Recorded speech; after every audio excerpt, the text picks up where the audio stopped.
জনজাতিদের সার্বিক উন্নয়নে সরকার কাজ করে চলেছে। বিশেষ করে শিক্ষার মাধ্যমে এই অংশের ছাত্রছাত্রীদের ভবিষ্যৎ এগিয়ে নিয়ে যেতে সরকার প্রতিশ্রুতিবদ্ধ। আজ আগরতলার রবীন্দ্র শতবার্ষিকী ভবনে এই প্রথম এনজিও দ্বারা পরিচালিত এসটি ছাত্রাবাসের শিক্ষার্থীদের সম্মাননা জ্ঞাপন অনুষ্ঠানের সূচনা করে মুখ্যমন্ত্রী অধ্যাপক ডাক্তার মানিক সাহা এই কথা বলেন। জনজাতি কল্যাণ মন্ত্রী বিকাশ দেববর্মা বলেন, জনজাতি ছাত্রছাত্রীদের বিভিন্ন প্রকল্পের মাধ্যমে সুযোগ সুবিধা দিচ্ছে রাজ্য সরকার। এছাড়া অনুষ্ঠানে ভাষণ দেন all Tripura NGO ST boarding welfare ট্রাস্টের সচিব বিমল দেববর্মা, সমাজসেবক ডক্টর বিপিন দেববর্মা প্রমুখ।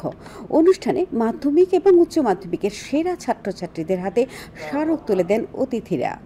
কিছু একটা করার উদ্যোগ যারা পিছিয়ে পড়া বর্গ তাদের সম্পর্কে আমরা দেখতে পাইনি। উনি যখন আসেন তারপরে একটা সি চেঞ্জ যেটা আমি বললাম সেটা আমরা দেখতে পাচ্ছি। আমাদের জনজাতিদের যে তাদের কৃষ্টি সংস্কৃতি পরম্পরা এবং তাদের যে আর্ট কলা, তাদের যে সৃষ্টি, সব বিষয়ে যেভাবে উন্নত মান এবং তাকে আরো বেশি কিভাবে মডার্নাইজ করা যায় তার জন্য আমরা চেষ্টা চালাচ্ছি।